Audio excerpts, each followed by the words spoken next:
But really ఇంత క్వైట్గా ఉన్నారు, ఇంత పెద్ద సిరీస్ ఎలా తీస్తారా? నేను చాలా జోక్లు వేసాను ప్రసాద్ గారితో, సరే మ్యాగ్నమ్ ఆపస్ ఇంత తక్కువలో ఎలా చేయగలుగుతారు అని. But I was really surprised and shocked. అనుకునింది అనుకున్నట్టు తీస్తూ రాత్రింబగళ్ళు కష్టపడుతూ ఒక్కొక్క గెటప్ గంటలు సేపు తీసుకుంటూ everybody delivered on time. So అంత నచ్చినప్పుడు నాకు ఇది నేను ఎప్పుడూ చేయలేదు ఈ క్యారెక్టర్. చాలా భయం వేసింది, బికాజ్ ఇక్కడ నేను తుమ్మినా దగ్గినా మా నాన్న పేరు మా తమ్ముళ్ళ పేరు అటాచ్ చేస్తుంటారు. నన్ను నేనుగా మర్చిపోయాను అనమాట. You know, because it's always I have to look through there morality.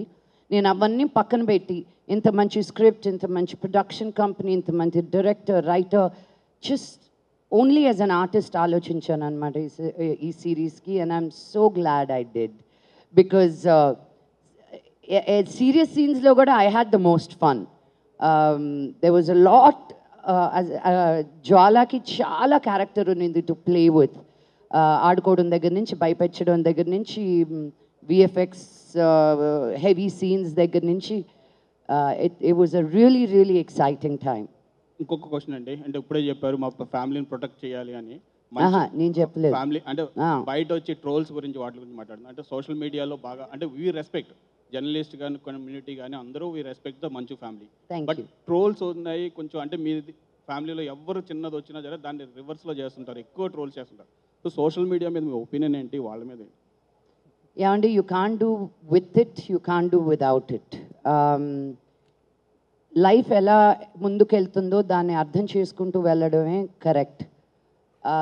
నేను నా కెరియర్ స్టార్ట్ చేసిందే దీంట్లో, టెలివిజన్లో అని. అండ్ సో నేను బిగినింగ్ నుంచి ఐ వాజ్ ఓపెన్. బిగినింగ్ చాలా హర్ట్ అయ్యేదాన్ని, బికాజ్ నేను ఇండస్ట్రీ అమ్మాయిని, నేను మీ బిడ్డని, నేను బయట నుంచి వచ్చిందాన్ని కాదు. నన్ను ఇంకా పూల్లో పెట్టుకొని చూసుకుంటారు అనుకున్నా. ఇంత కఠినంగా ఉంటారు జనాలని మటుకు నేను అనుకోలేదు. మెడ్రాస్లో ఉన్నప్పుడు మాకు ఇది లేదు, బట్ అప్పుడు సోషల్ మీడియా కూడా లేదు. పొలిటికల్గా ఉండడం మాకు రాదు, ఉన్నది ఉన్నట్టు మాట్లాడతాం. కొంతమందికి నచ్చుతుంది, కొంతమందికి నచ్చదు. నచ్చిన వాళ్ళు అభిమానులు ఉన్నారు, నచ్చిన వాళ్ళది కష్టం. సో ఎట్టయినా they are talking about it, no, that is what matters.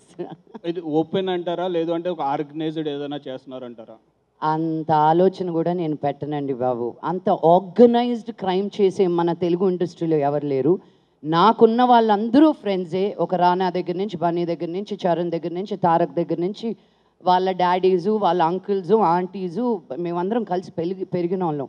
So I don't think there is that.